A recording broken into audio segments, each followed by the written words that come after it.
El día de hoy tenemos una palabra que se titula Cuando el engaño suena bien.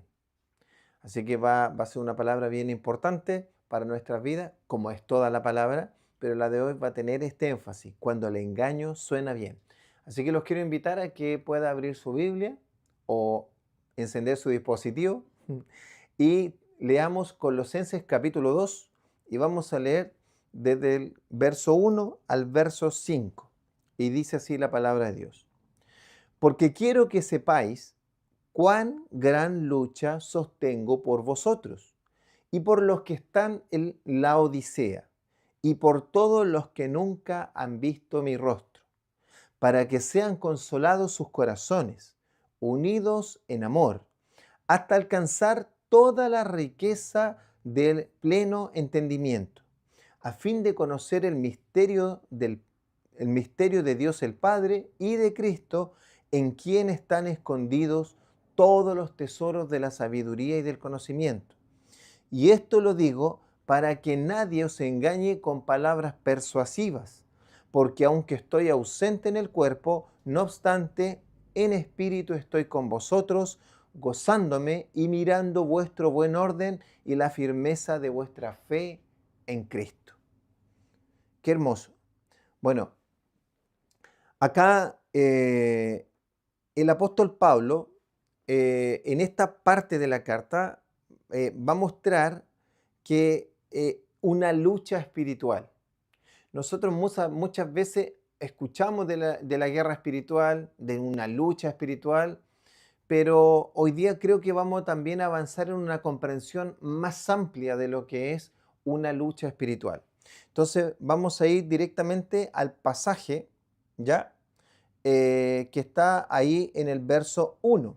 Ya dice, porque quiero que sepáis cuán gran lucha sostengo por vosotros y por los que están en la Odisea y por los que nunca han visto mi rostro.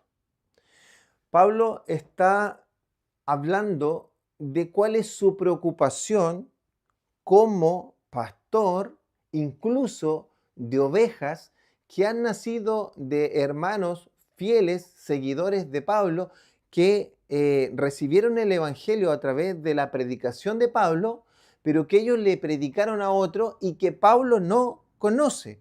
Por eso dice, y por todos los que nunca han visto mi rostro. O sea, Pablo no conoce a estos hermanos que le está escribiendo.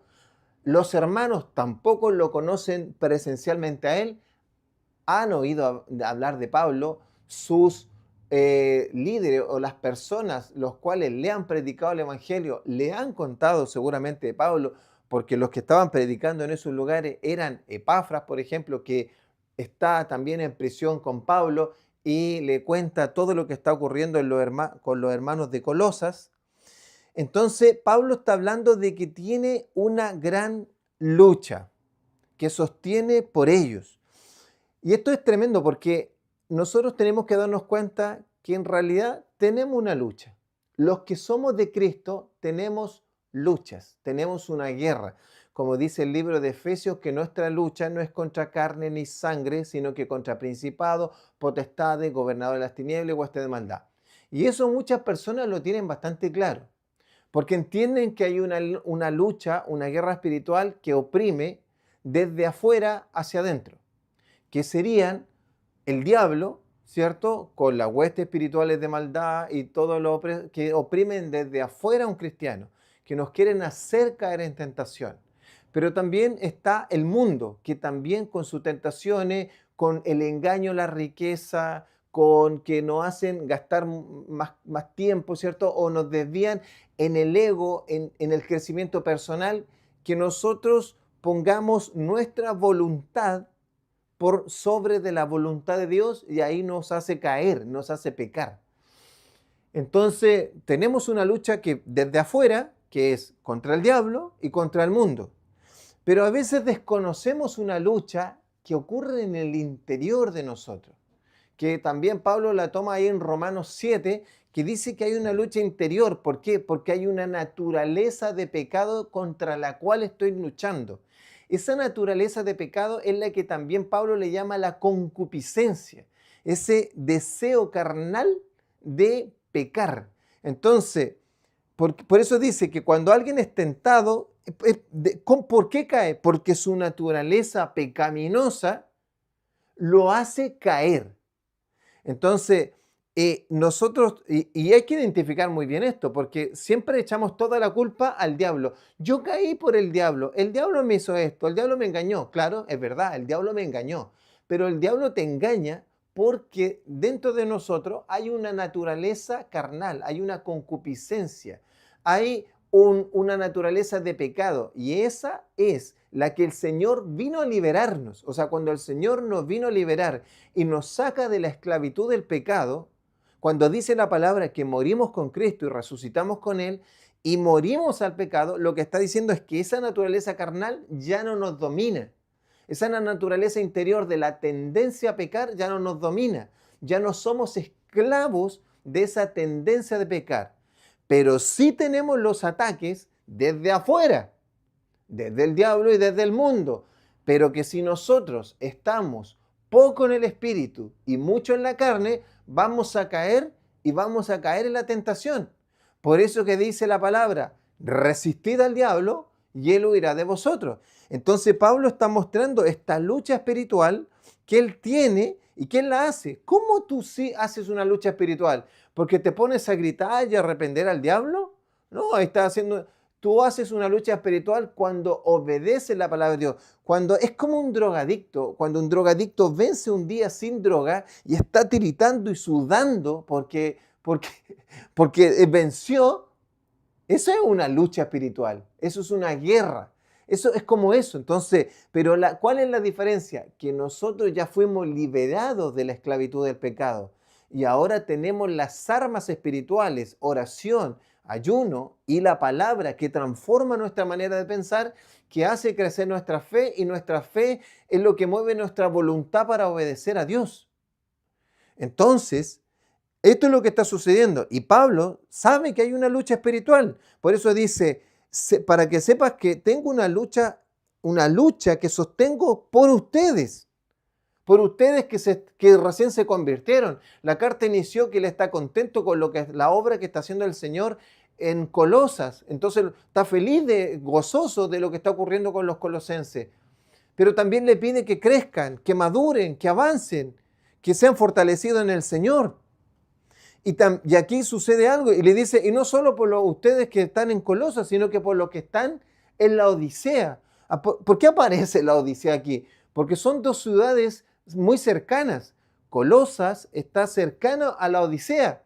La Odisea ahora, en la época de Pablo, es una ciudad principal que aparece en el libro. Los que han leído el Apocalipsis, aparece en el Apocalipsis dentro de las 7 iglesias, porque son las iglesias de Asia Menor, lo que ahora es Turquía. Entonces Colosas está muy cerca de la iglesia de la Odisea. Y por eso que cuando termina esta carta de Pablo dice, esta carta que se la estoy enviando a ustedes los colosenses, luego que la lean, luego que la escuchen todos los hermanos, pásensela a los de la Odisea para que ellos también la escuchen. Y la carta que mandé a la Odisea, mándenla, ellos se la van a enviar a ustedes, a los colosenses, para que se intercambien las cartas y sean fortalecidos en la fe y crezcan en Cristo. Entonces Pablo está preocupado, mira, imagínate, por personas que no le ha visto el rostro, por personas que no conoce, pero él sabe que por el mero hecho de ser cristianos, por el hecho de que Cristo vino a sus vidas, que le resplandeció la luz de Cristo, que pasaron de las tinieblas a la luz admirable, hay una lucha para mantenerse firmes. ¿Sabe? Por eso que tienen que crecer en Cristo. Cristo tiene que crecer en ellos. Cristo tiene que crecer en nosotros. Cristo tiene que crecer en ti. ¿Te das cuenta? O sea, nosotros no podemos evitar las opresiones que hace el diablo, porque dice, resistid al diablo y él huirá de vosotros, pero por un tiempo. El diablo viene, oprime, se va, con nuevas estrategias. Y el mundo, que él es el príncipe de este mundo, usa también para camuflarse las tentaciones de este mundo cuando no las ves directamente del diablo. Porque él es el príncipe de este mundo. Esas no las podemos evitar. De hecho, esas son las tentaciones por las cuales fue tentado nuestro Señor Jesucristo cuando fue al desierto, que tenía hambre en su cuerpo y le dijo que convirtiera las piedras en pan, que se tirara del pináculo del templo o que le iba a ofrecer todos los reinos. Fue tentado desde afuera por el diablo, porque él no tenía naturaleza, cierto, pecaminosa. Desde adentro él no era tentado. Toda la tentación venía desde afuera, por eso en todo fue tentado, en nada pecó. ¿Ya? Ahora, eso no quiere decir que sea más fácil. No voy a poder andar en eso, sino que era al contrario, era muchísimo más difícil, por eso que en Getsemaní sudó gotas de sangre. Pero lo que quiero decirles es que tú tienes que comprender que hay una guerra y que esta guerra se gana con oración, ayuno y creciendo en la palabra, que tenemos que ser fortalecidos. Entonces, ¿y por qué Pablo dice que tiene esta lucha? ¿Cuál era el objetivo de esta lucha? Para que sean consolados, verso 2, sus corazones y unidos en amor. O sea, él quiere que sus corazones sean consolados, que la iglesia sea unida en el amor, o sea, que la persona tenga el consuelo en Dios, que encuentre toda su respuesta y su necesidad suplida en Dios, que el sufrimiento que está pasando y todo lo que ocurre sean consolados en Dios, que tengan esperanza en el futuro, que tengan esperanza para su alma, que tengan esperanza de lo que el Señor va a hacer, que todo está bajo su control, que los sufrimientos que pasamos son difíciles, pero que el Señor nos consuela con su palabra, con su espíritu, pero también con los hermanos.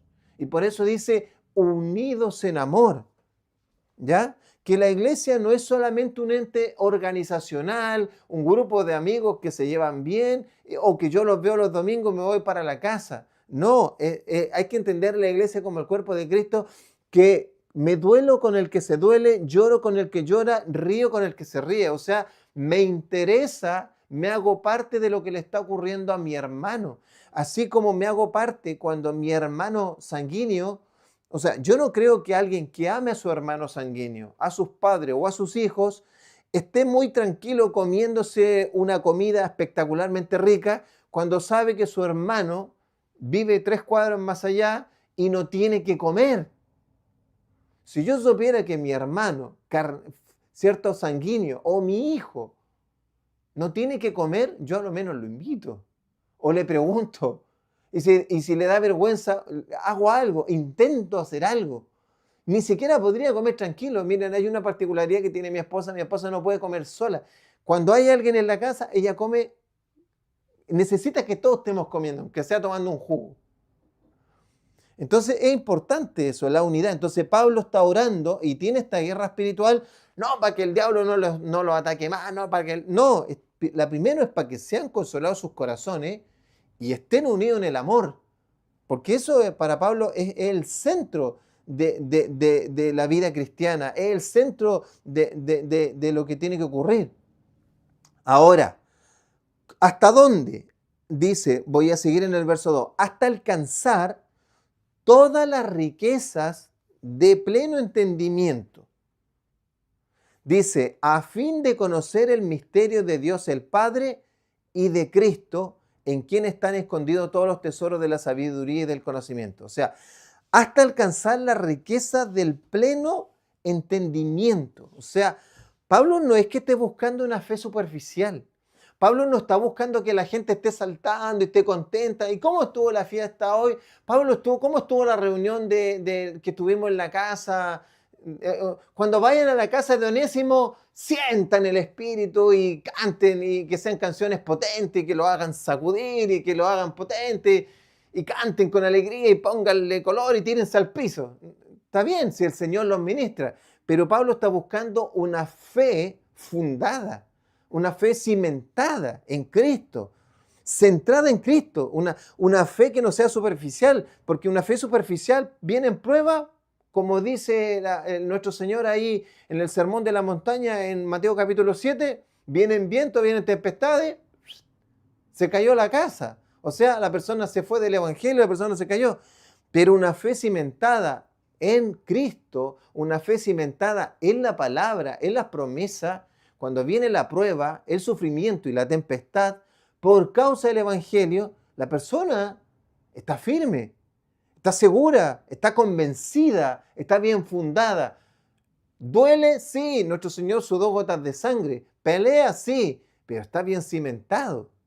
Y Pablo está velando porque tengan bien cimentado. Y para Pablo estar bien cimentado es que alguien tenga pleno entendimiento. O sea, creciendo en el conocimiento de Cristo y teniendo entendimiento de la revelación de Cristo y de su evangelio.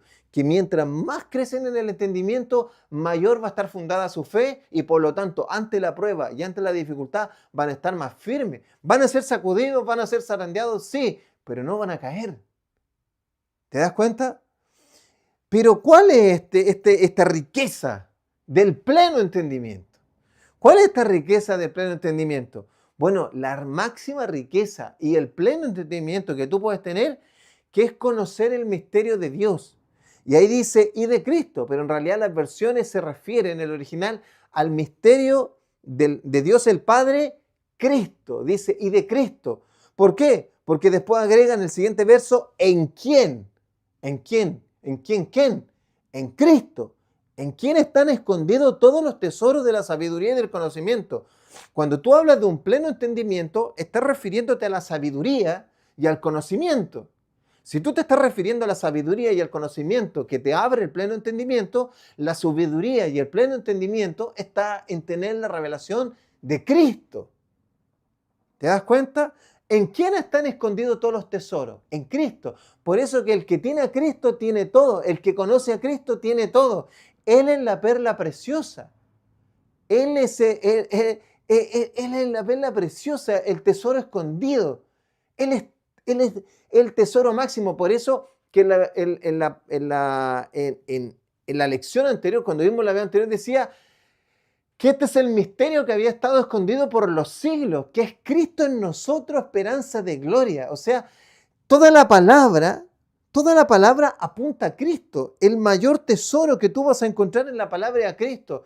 Cuando el etíope va avanzando, ¿cierto? Va leyendo Isaías, y ahí en Hechos creo capítulo 6, entonces Felipe se acerca al carruaje del eunuco y el eunuco está leyendo el libro de Isaías, o sea, está leyendo el Antiguo Testamento, está leyendo un profeta del Antiguo Testamento. Y Felipe le pregunta, ¿entienden lo que lees? Y le dice, no, ¿cómo voy a entender si nadie me lo explica? Y Felipe dice, tomando desde la escritura de Isaías, le comenzó a predicar de Cristo. Y como le comenzó a predicar de Cristo, del Evangelio, de la buena noticia, y de que nosotros tenemos la oportunidad de ser perdonados de nuestros pecados, y no solo ser perdonados, sino que estar en Él y Él en nosotros, y que hay una relación profunda, eterna de nosotros con Cristo, que estamos en Él, y Él habita en nosotros, el eunuco se convierte y dice, ahí hay agua, ¿qué impide que me bautice? Nada, si crees bien puedes. Paran, hay un agua y bautizan al etíope, ¿cierto? El etíope sigue su camino, Felipe sigue su camino y fue la obra del Señor poderosísima. ¿Por qué fue tan poderosa? Porque lo que se le abrió fue el tesoro escondido de la palabra. ¿Dónde estaba la palabra que estaba leyendo? En Isaías. ¿Cuál era el tesoro que tenía que leer en Isaías? Cristo. Esperanza de gloria. ¿Te das cuenta? Entonces, el mensaje que nosotros tenemos está centrado en Cristo. Cristo es suficiente. Por eso que Pablo en muchas ocasiones, en otras cartas, trata diciendo, algunos les quieren cambiar las comidas, que sigan las fiestas de Israel, que las lunas nuevas. En otras ocasiones, no, pero tendrán que circuncidarse, algo tendrán que seguir. Y Pablo les trata de explicar de mil y una manera que son sombras y figuras de lo que había que venir, pero que todo está completo en Cristo. Ahí está todo completo. Él es la plenitud. Él es la sabiduría. Él es en Él están los tesoros de la sabiduría y del conocimiento. De hecho, en 1 Corintios 1:24 dice que Cristo es el poder y la sabiduría de Dios. ¿Ya? Entonces, mis amados hermanos, esto es muy importante porque hay muchas personas que se le hace muy básico el Evangelio. Quieren aprender cosas. Hay que aprender más, sí, pero tenemos que centrarnos en crecer en el conocimiento de Cristo. Si tú conoces a Cristo, su Evangelio se te va revelando cada vez más, tú vas a poder mirar y entender realmente las Escrituras del Antiguo Testamento. porque lo vas a estar mirando con los lentes del Evangelio. Vas a tener una cosmovisión cristiana, o sea, vas a ver todas las cosas de la vida como visiones, es la visión que tengo de la vida, es cómo veo mi entorno. O sea, voy a ver, por ejemplo, las elecciones de hoy con los lentes de Cristo y con la revelación de Cristo, que en Él está todo. Salga quien salga, en Él está todo. Que lo que ocurra con los países, sea que hay tiempos de abundancia o de escasez, nuestra fortaleza, nuestra verdad está en Cristo. Ya lo tenemos todo, tenemos la perla preciosa. Y lo tremendo es que Cristo está creciendo en nosotros. Estamos creciendo en madurez porque estamos creciendo a la estatura de un varón perfecto conforme a la plenitud de Cristo. Cristo se está haciendo grande en nosotros y nosotros menguando. Entonces, no tiene sentido una búsqueda espiritual fuera de Cristo. Y en la vida siempre han querido añadirle. Por ejemplo, al principio querían judaizar la iglesia, pero añadamos esto. Ya está bien, pero la circuncisión, si el pacto que Dios hizo con Abraham, y no era con Abraham como israelita, sino que era como del pueblo de Dios. Sí, pero el Señor habló de que nosotros estamos circuncidados del corazón, no de algo físico. Todas esas son sombras y figuras de lo perfecto. El tabernáculo, todo, los sacrificios, todo. Bueno, entonces ahora, con todo esto, ¿cuál es el peligro? ¿Cuál es el peligro para Pablo siguiendo esto? Y es la palabra que del engaño, dice verso 4, y esto lo digo para que nadie os engañe con palabras persuasivas. Y esto es tremendo porque lo que yo te estaba diciendo, estaba buscando un engaño. La iglesia ha sido sometida a constantes engaños que quieren entrar, que luego se transforman en herejías, que desvían de la fe en Cristo. ¿Por qué? Porque le quieren añadir. Y alguien diría, voy a viajar en el tiempo. Supongamos que estamos ahora y está la iglesia. Y alguien dijera, oye, pero ya. Y circuncídense los hombres y no tengamos más conflicto con los hermanos judíos que se convirtieron al cristianismo, circuncidémonos y no nos compliquemos con ellos y así estamos en buena relación y no tenemos conflicto, evitémonos el conflicto. Pero resulta que ellos no dijeron, veámoslo humanamente para que estemos en paz y no haya conflicto. No, el cristiano no anda buscando un conflicto, pero también tenemos que ser cuidadosos de que las personas que están entrando en la fe cristiana y todo el pueblo de Dios y la iglesia piense que se le tiene que añadir algo más a Cristo y que Cristo no es suficiente. Entonces, en la época judaizante, acá a los hermanos que están con toda esta cultura helenista, ahí los que están en Asia Menor, griega, que lo gnóstico, el conocimiento, es como, sí, Cristo lo conoce, pero eso es muy básico. Necesitas, después de Cristo, un alto conocimiento de otras cosas. Cristo te va a abrir la mente y la puerta para conocer más cosas. ¿Te das cuenta? Necesita algo más. Sí, yo soy cristiano, tengo a Cristo como mi Señor y Salvador y estoy profundizando en Cristo. Sí, pero te falta esto. Sí, pero te falta aquello. Es como que el cristiano piensa que siempre algo le falta. No, en Cristo está la plenitud. Por lo tanto, ahora, ¿eso quiere decir que tu vida se acaba cuando te convertiste? No, porque ahí comienza todo. Lo que pasa es que Cristo comienza a hacerse grande en ti.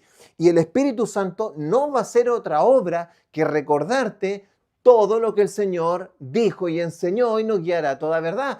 Eso fue lo que el Señor Jesucristo dice. Él será un consolador, un paracleto, que va a venir a consolarlo, pero no a hacerle nanay, sino que a traerles consuelo en medio de la aflicción, pero también a traerles guía y dirección y recordarles las palabras de Cristo para que Cristo se hace grande en ustedes, porque esta obra se trata de que crezca el nuevo Adán, de que la naturaleza vieja del Adán antiguo, la naturaleza pecaminosa, el viejo hombre, muera totalmente para que nazca la vida del nuevo Adán que es en Cristo Jesús. Y por eso es la semilla plantada dentro de nosotros que tiene que crecer, que es Cristo en nosotros, esperanza de gloria. ¿Cómo crece? Con la palabra, con oración, con ayuno y la obra que hace el Espíritu Santo. Maduramos, crecemos, transformándonos ¿en qué? En cristianos, en Cristos, a la plenitud de Cristo. Entonces, que nadie te engañe con palabras persuasivas, porque nadie viene con lo confrontacional. Te dice, sí, está súper bien. Pero, es como mira, solo te quiero decir una recomendación. Persuasivo, sagaz, astuto, como que te lo maquilla. La manera de decir una mentira es envolverla por un poco de verdad. Sí, si estás bien, estás creciendo, súper bien, estás creciendo en el Evangelio, wow, cómo profundiza en el Evangelio, glorioso, pero tú sabías que allá, más allá, hay un tabernáculo, igual sería bueno porque, mira, el año pasado fui a Israel y me tocó vivir la fiesta de los panes sin levadura y, no, mira, vivirla en Israel, la fiesta de los panes sin levadura con el pueblo judío es otra cosa. Pero el Señor, en la cena del Señor, cambió la fiesta de los panes sin levadura por la cena del Señor. Y no te veo regocijarte igual cuando tomamos la cena del Señor. Cuando Jesús está presente con nosotros. Y estamos recordando su muerte y que ahí nuestra victoria. Ahí fue donde fueron clavados todos los pecados y fuimos limpiados de todos nuestros pecados. No hay más corderos. Él es el Cordero de Dios que quita el pecado al mundo. Y no solo el Cordero, el sumo sacerdote que entró una vez y para siempre ahí, en el lugar santísimo que es el cielo, porque el lugar santísimo de acá de la tierra mostraba, era una sombra y figura de lo que era el cielo. ¿Te das cuenta? Sutilmente empiezan ahí. Sí, pero ¿deberíamos aprender, por ejemplo, hebreo? Claro que es bueno, porque podríamos comprender, pero ¿eso nos asegura algo? No. Es que yo una vez un tiempo, no es que deberíamos decir Yeshua, porque Yeshua está en hebreo, ¿sí? Pero no dice la palabra que lo íbamos a confesar, que toda tribu, lengua y nación iba a confesar que Jesús es el Señor. Si va a confesar toda lengua, en toda lengua hay que confesarlo. Y a nosotros nos tocará en el español.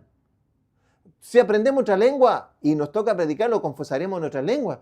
Pero no quiere decir que en una es más espiritual que en la otra. Pero nos hacen pensar que es más espiritual decirle Yeshua que Jesús o que Jesús. Ojo, palabras persuasivas que tienden al engaño. Un discurso atractivo, ¿cierto?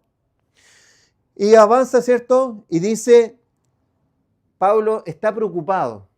Para Pablo es importante porque tiene un corazón pastoral. Dice, porque aunque estoy ausente en el cuerpo, no obstante en espíritu estoy con vosotros, gozándome y mirando vuestro buen orden y la firmeza de vuestra fe en Cristo.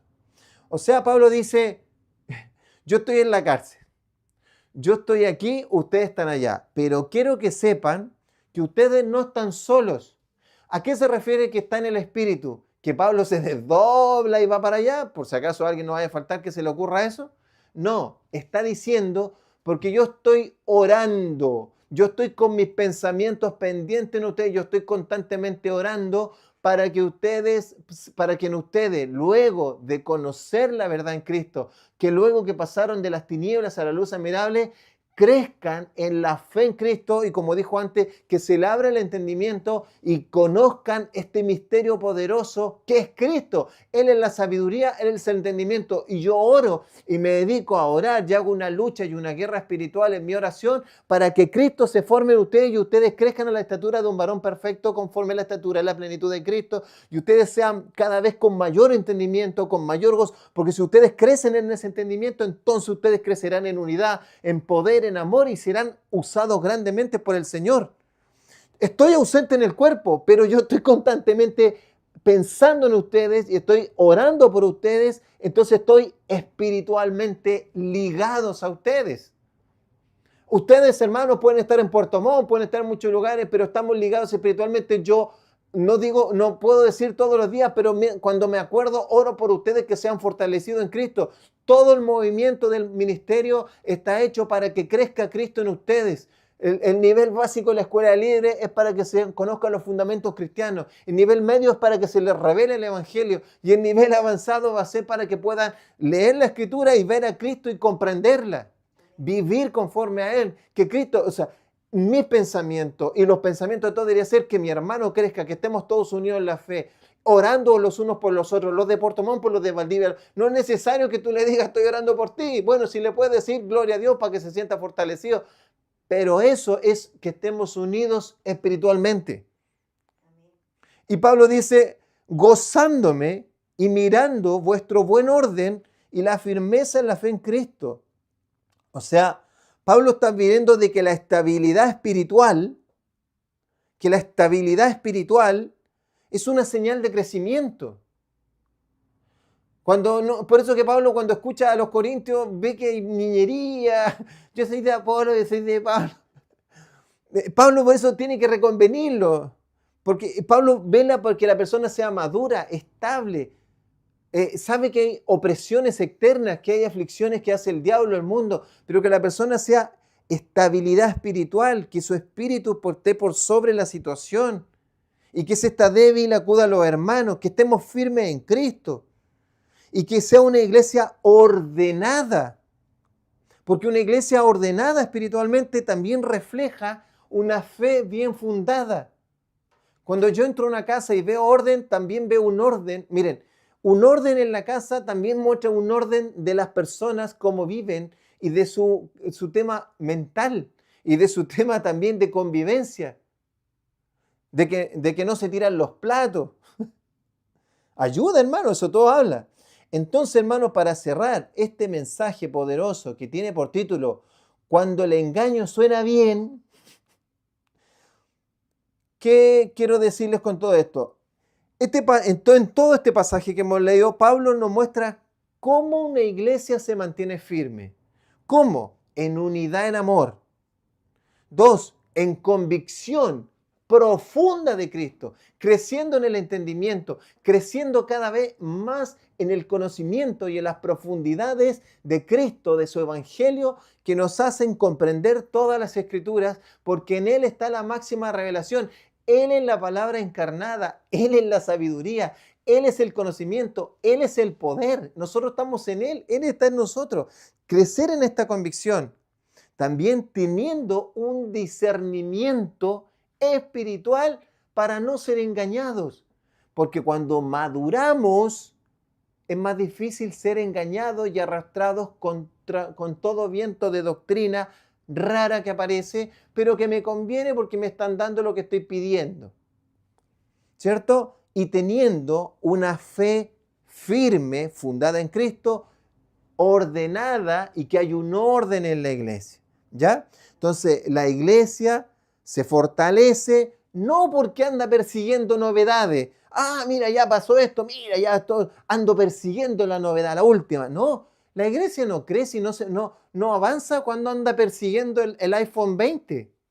La iglesia crece cuando profundiza en la revelación de Cristo y cuando caminamos todos unidos a Él, sujetos a su palabra, y en Cristo y unidos todos en amor.